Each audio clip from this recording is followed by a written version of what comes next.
Muy buenos días tengan todos. Estoy muy feliz, muy animado de poder comenzar esta mañana compartiéndoles de grandes noticias. El día de ayer sábado, en el Ministerio de Mujeres Sabias, se bautizó Silvia Rivas. Bienvenida, Silvia, a tu familia y al reino de Dios. Y también en el Ministerio de Escuintla, que hoy sé que nos están acompañando en la transmisión, se bautizaron Holman Mejía y Lesbia Vicente. Así que ayer hubo gran fiesta en el cielo, pero también acá en el reino de Dios, en la tierra. Así que, hermanos, bienvenidos. Estamos muy animados de lo que Dios está haciendo en sus vidas. Recuerda, Dios no está en cuarentena. Él sigue obrando. Ok, en esta mañana queremos aprovechar a felicitar una vez más a todos los padres por el Día del Padre y este tiempo tan especial de poder también valorar y apreciar lo que cada uno de ustedes hace y realiza en la vida de sus hijos.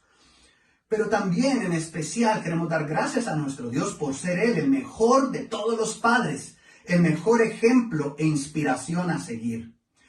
Queremos agradecer también a cada uno de los que ha hecho parte del programa del servicio hoy y que se han esmerado para que vieran detalles que nos hicieran sentir agasajados a cada uno de los papás. Muchas gracias, es algo que valoramos, atesoramos y que sin duda no olvidaremos. No olvidaré esta cuarentena porque celebramos el Día del Padre. Así que quiero pedirte que me acompañes en una oración. Padre, gracias te damos por la oportunidad que nos das de estar esta mañana reunidos y aprender de tu palabra. Gracias por los milagros que has hecho, por las vidas que sigues transformando y por demostrarnos, Señor, que tú quieres seguir cambiando vidas. Utilízanos, queremos ser instrumentos y también te pedimos que a través de tu palabra hoy puedas hablar a nuestros corazones para vivir conforme a tu voluntad. Todo esto lo pongo en tus manos en el nombre de Jesús. Amén. Ok, el título que hoy hemos escogido los ministros para poder compartir contigo es Quiero ser como mi Padre. Quiero ser como mi Padre. No dudo en las grandes cualidades que hay en muchos padres, en muchos de ustedes, inclusive en muchos padres allá afuera, que son cualidades dignas de imitar, dignas de admirar y practicar.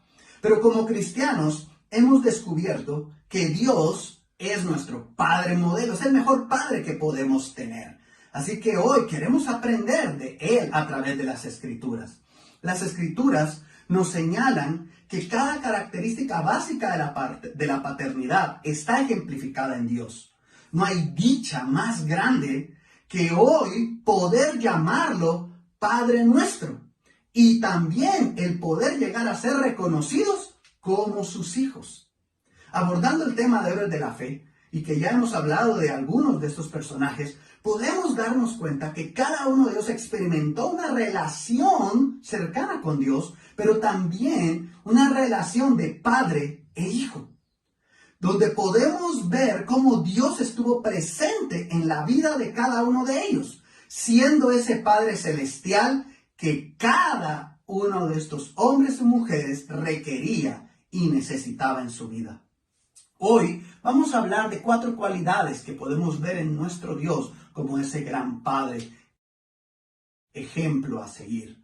Y sabemos que hay muchas más, pero nos enfocaremos en 4, que estamos seguros que todos nosotros como padres debemos de imitar y debemos de buscar poner en práctica en nuestra vida. Pero también todos los que desean ser seguidores de Jesús, todos los que quieren seguir a Dios y conocerle, deben de admirar y apreciar cada una de estas cualidades y ponerlas en práctica en su vida.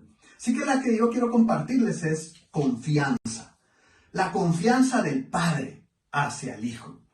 Hoy no me refiero a la confianza que nosotros necesitamos o debemos tener en Dios y que es sin duda indispensable en nuestra vida. Hoy me quiero referir a esa confianza que Dios y todo Padre demuestra y expresa a sus hijos. ¿Sabes? Dios nos enseña que nadie confía más en sus hijos que Él. Él confía plenamente en sus hijos. Es alguien que demuestra confianza. Por lo tanto, esto nos enseña que nadie puede confiar más en nuestros hijos que nosotros como padres. Acompáñame a Éxodo 3 del 11 al 12. Pero Moisés le respondió a Dios: ¿y quién soy yo para ir ante el faraón y sacar de Egipto a los hijos de Israel? Y Dios le respondió: ve, pues yo estaré contigo. Y esto te servirá de señal de que yo te he enviado cuando tú hayas sacado de Egipto al pueblo. Ustedes servirán a Dios sobre este monte. Moisés, ese gran héroe de la fe, necesitó de un padre que confiara en él, aun cuando él mismo no lo hacía. Y eso es algo que Moisés necesitó por el resto de su vida y que hizo una gran diferencia en él. Moisés, según lo que vemos en la escritura, respondió al llamado de Dios con: ¿quién soy yo? ¿Quién soy yo para poder realizar esta tarea? Esta enorme tarea. Yo no puedo. Y Dios le respondió: pues ve, que yo estaré contigo. Ve, yo voy a estar contigo. Qué poderosa conexión, qué poderosa relación la que se estaba formando acá. Dios está siendo para Moisés el padre que Moisés necesitaba. A Moisés le faltaba confianza. Tal vez por las experiencias de la niñez, recuerda la forma en que Moisés nació, el ambiente, las circunstancias políticas tan agresivas, destructivas que estaban habiendo. Inclusive tuvo que estar escondido una buena parte de su vida. Luego, el crecer en un ambiente ajeno a su identidad, porque tuvo que ser abandonado, rescatado para poder salvar su vida. Todas esas cosas fueron haber ido marcando su crecimiento y su desarrollo. También en algún momento ser un fugitivo y desterrado y andar escondiéndose para que no fuera capturado.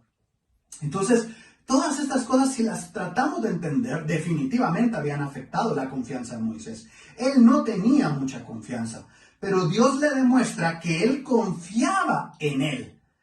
Él confiaba en él, a pesar de errores, faltas y pecados.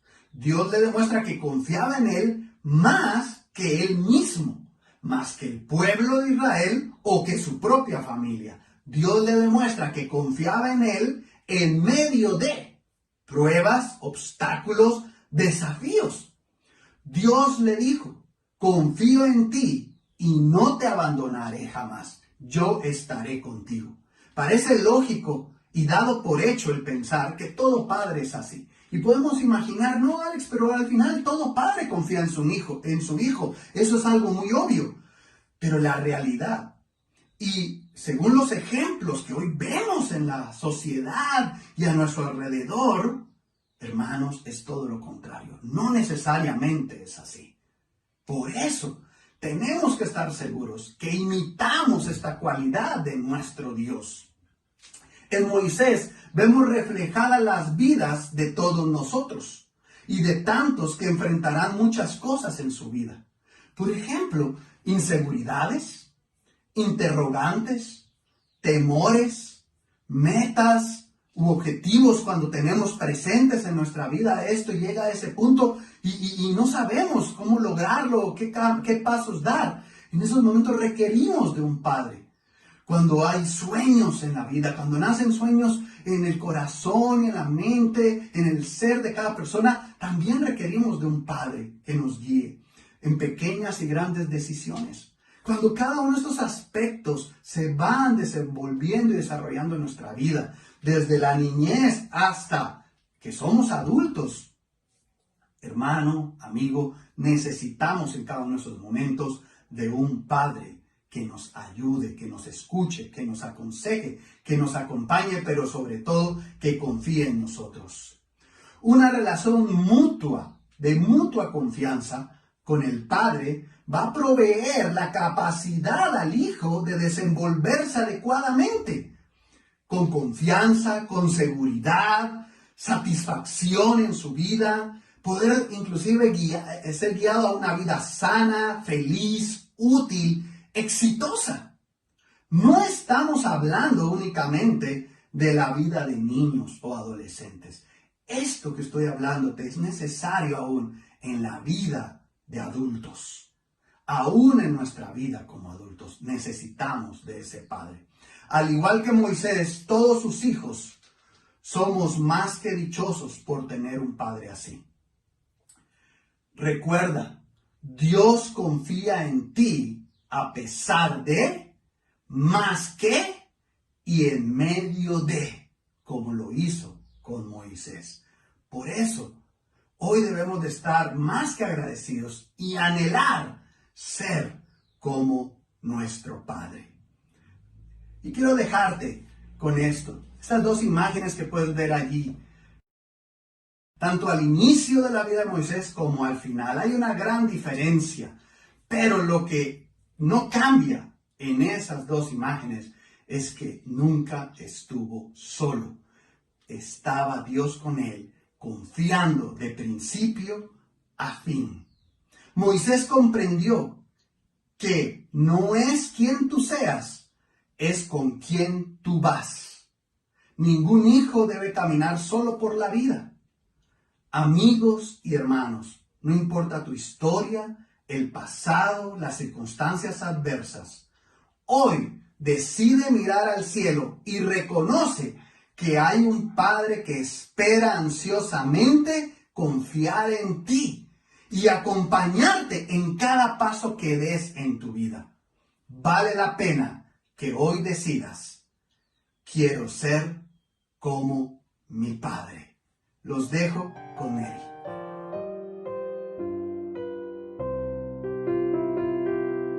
Gracias, Alex. Buenos días, iglesia. Buenos días, mis hermanos.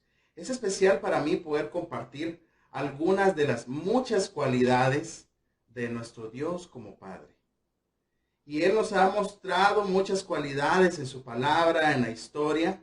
Y hoy quiero compartirles una cualidad de nuestro Señor. Y es la protección. Yo quiero ser como mi Padre, un Padre protector. Todos conocemos muchas historias de nuestros héroes en la fe. Y cada historia, nuestro Dios ha mostrado su poder protegiendo a su pueblo. Y también la protección que Dios les dio a cada uno de nuestros héroes en la fe. Y para ello yo quiero que me acompañes al libro de Daniel.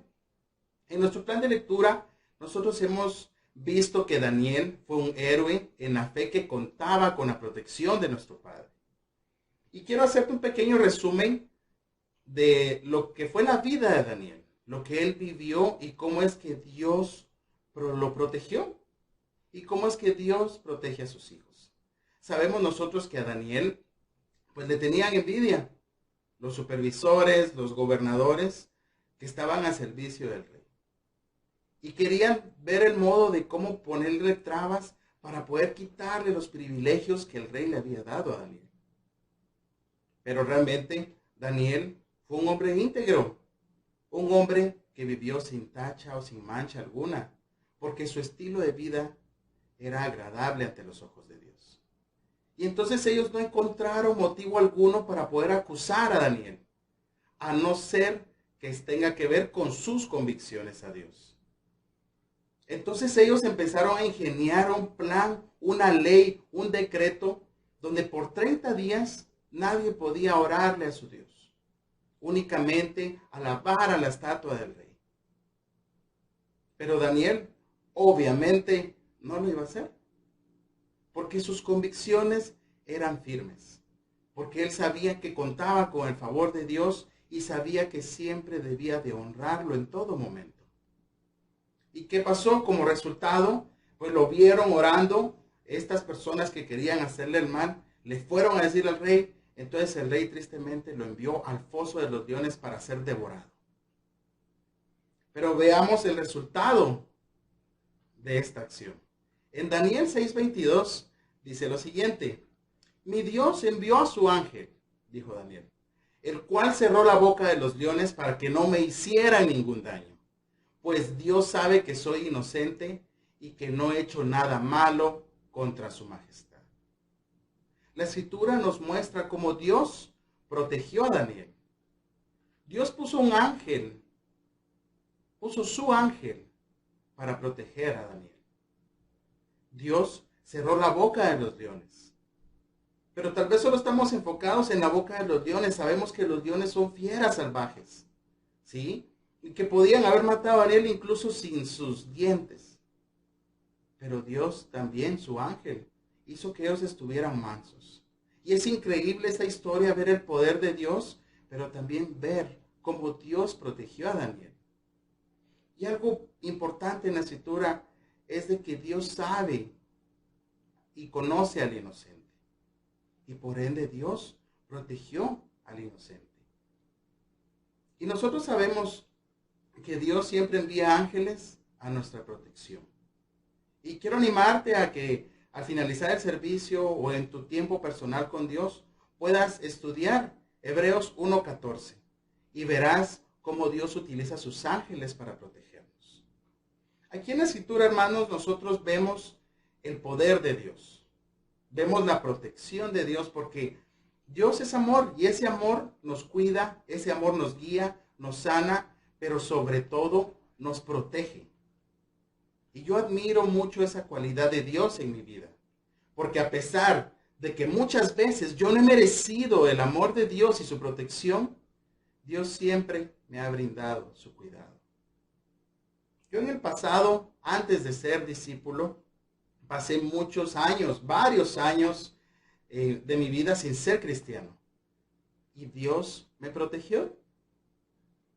Y por estar enrolado, tan enrolado en el mundo, en el pecado, que yo no tenía ojos para ver los actos de protección de Dios en mi vida. Me libró de tantos peligros y me hacía pensar mi orgullo que por mi intelecto fue que logré pasar esos peligros sin novedad. Y nunca supe en ese momento a cuántos leones Dios le cerró la boca para protegerme. Y créeme, hermano, estoy muy agradecido.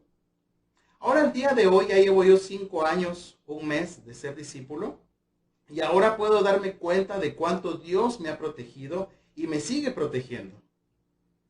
Todos saben, o la mayoría sabe, pues que no he tenido trabajo desde el mes de enero.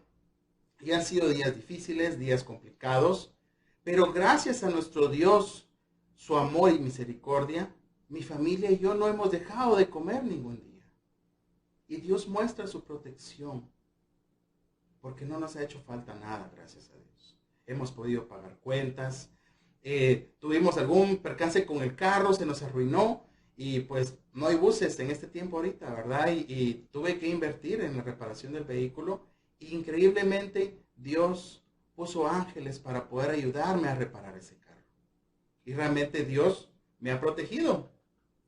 Pero también nosotros debemos de entender ahora como cristianos que como Dios me ha tratado, yo debo de tratar a mis hijos. Yo antes solo me preocupaba de que mis hijos no se lastimaran, que no se rasparan, que no se golpearan. Y esa era mi forma de protegerlos como padre. Pero ahora nosotros, los padres cristianos, entendemos que debemos de proteger el corazón de nuestros hijos. ¿Y cómo lo haremos? Hablándoles de Dios, pasando un tiempo familiar con Dios y sobre todo mostrándoles a través de mi ejemplo que yo pongo toda mi confianza en Dios. Que yo deposito toda mi confianza en Dios a pesar de las adversidades. ¿Y por qué te digo de que debemos demostrarle nuestra confianza en Dios? Miremos el versículo 23. Entonces el rey se alegró mucho y ordenó que sacaran a Daniel del foso. Cuando lo sacaron, no le encontraron ninguna herida, porque tuvo confianza en su Dios. Hermano, ese Dios es el mismo que tú y yo conocemos. Ese Dios es el mismo que nos ha protegido siempre. Es el mismo que protegió a Daniel de ser devorado por leones hambrientos. Sintámonos dichosos, porque nuestro Dios es nuestro Padre protector. Quiero dejarte con esto. Recordemos siempre que cuando obtienes aquello por lo que estás orando, es Dios quien te está proveyendo. Pero también entendamos, hermano, que cuando no obtienes aquello por lo que estás orando, es Dios quien te está protegiendo.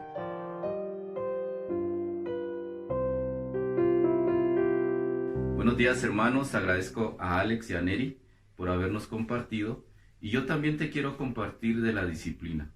de cómo Dios como Padre usa la disciplina para ayudarnos a nosotros a ser mejores hombres y mujeres.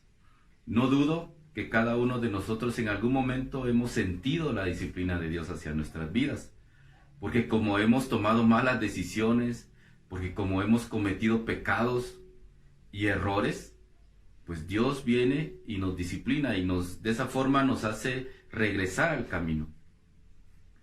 Y te quiero compartir de un hombre, David, que también necesitó la disciplina de Dios. Todos sabemos que David cometió adulterio con Betsabé, pero también sabemos que prácticamente fue el asesino de su esposo Urías, y al final se quedó con ella, porque Betsabé quedó embarazada. Y ya pasaba el tiempo y tal vez David sentía, bueno, ya todo salió bien, ya no pasó nada, y en el corazón de David no había un arrepentimiento. Y Dios manda a Natán a hablar con David. Y Natán le cuenta una historia de un hombre injusto, y David se enoja contra ese hombre de la historia que fue injusto, y dice, él debería de morir, y Natán dice, tú eres ese hombre. Y ya le recuerda lo que hizo con Urías. Y al escuchar esto, David responde de esta manera. Eso lo vamos a ver en 2 de Samuel 12, versículo 13 y 14. Y David respondió, he pecado contra el Señor, reconoció David ante Natán. El Señor ha perdonado ya tu pecado y no morirás, contestó Natán. Sin embargo, tu hijo sí morirá, pues con tus acciones has ofendido al Señor. Definitivamente cuando nosotros ofendemos al Señor, claro que su corazón se duele, claro que hay tristeza o decepción, indignación, no sé, en el corazón, y él piensa, él necesita disciplina. ¿Por qué? No porque esté enojado con él, no porque le quiera hacer mal, sino que porque necesita regresar al camino. Yo quiero recordar, en el año 2005, yo trabajaba para la iglesia, junto con Jenny, y en el 2005 fuimos despedidos.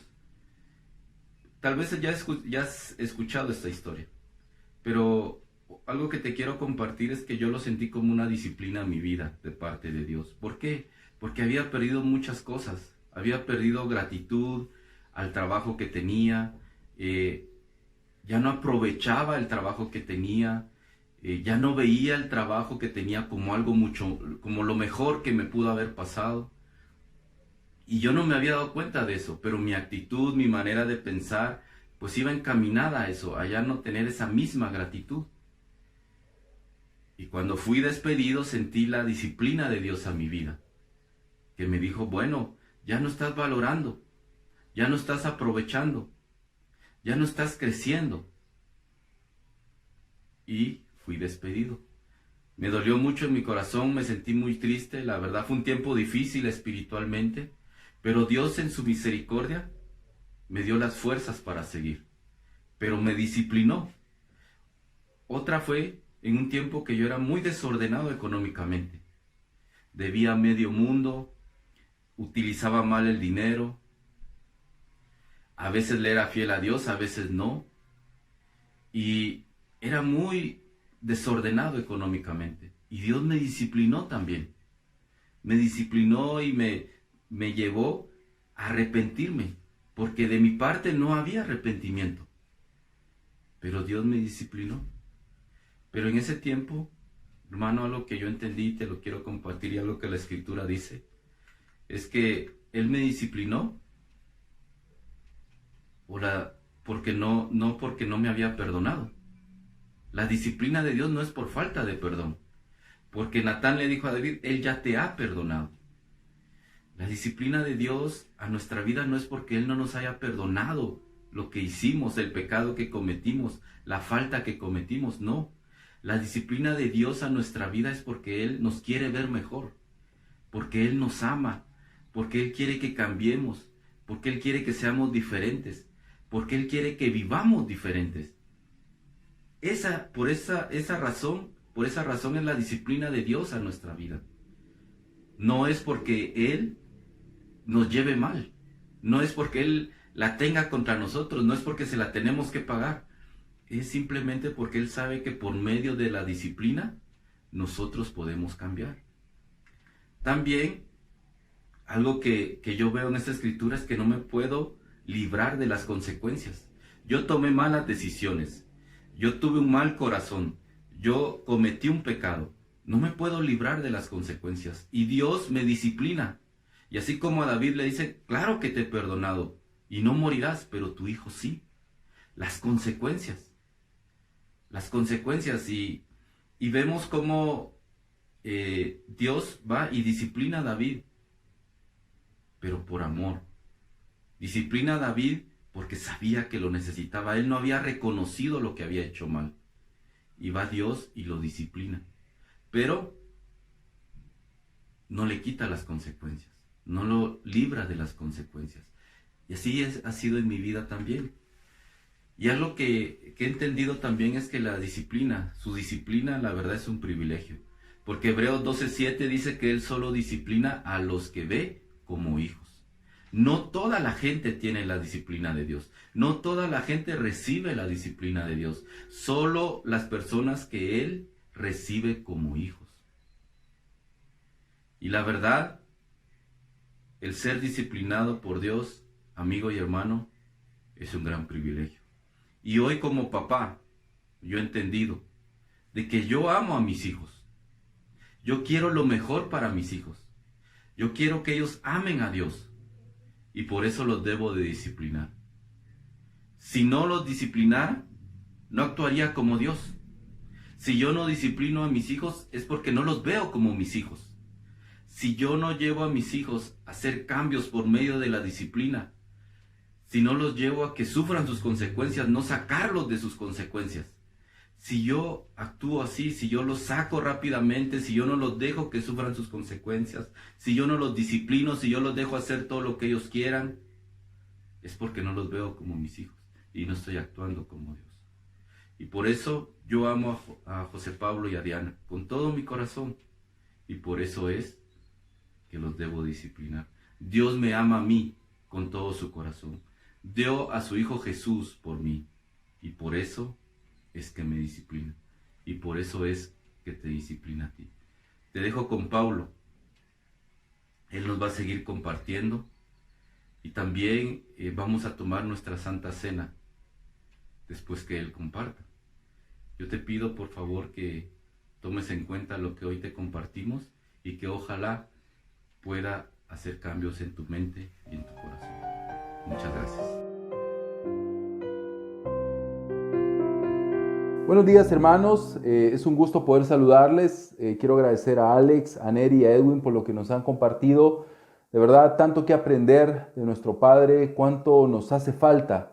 Y agradezco mucho lo que nos han compartido y tengo la oportunidad y el privilegio de compartir el último punto de la clase. Antes de ir a él, quiero aprovechar y felicitar a todos los papás por su día, darles un fuerte abrazo a la distancia, hermanos. Se les respeta, se les quiere por la labor que hacen en sus familias y en la iglesia, por el ejemplo que son, por la formación de esa nueva generación que están realizando. El futuro de la iglesia está en sus manos y agradecemos tanto por la labor que hacen de llevar a sus hijos a los caminos correctos, al camino del Señor.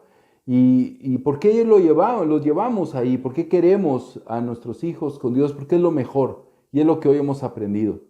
Estar con Dios es lo más increíble que nos puede pasar a cada uno de nosotros. Y hoy quiero hablarte de esta cualidad que es el sacrificio. Una cualidad increíble que Dios tiene y que sin duda nos es difícil a veces comprenderla porque no nos gusta sacrificar. Pensar en Abraham, sin duda alguna, el padre de la fe que hemos hablado tanto de él en este año, nos hace pensar en el llamado de Dios que le dio de sacrificar a Isaac.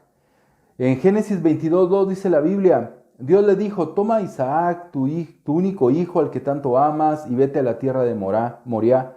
Una vez allá, ofrécele un holocausto sobre el cerro que yo te señalaré. Creo que perder un hijo debe ser una de las pruebas más grandes que una persona pueda llevar sobre sus hombros. Y imagínate entregarlo, sacrificarlo, dar a tu hijo en sacrificio. Debe de ser una prueba inimaginable. Pero él, en su corazón, lo hizo. Hebreos 11:17 dice que Abraham ofreció como un hecho. No dice él iba a ofrecerlo o él estuvo a punto de ofrecerlo, sino dice Abraham ofreció a Isaac. Y ese es el corazón que Abraham tuvo. En el interior, en su corazón, él lo sacrificó. Gracias a la misericordia de Dios y a la historia que todos conocemos, no lo hizo físicamente, pero en su interior él lo sacrificó. Y así es nuestro Dios. Nuestro Dios es un Dios de sacrificio. En Isaías capítulo 43, versículo 4 dice, ya que eres precioso a mis ojos, digno de honor, y yo te amo, entrego a otros hombres en lugar tuyo y a otros pueblos por tu vida. Y aquí vemos el corazón de Dios para con su pueblo.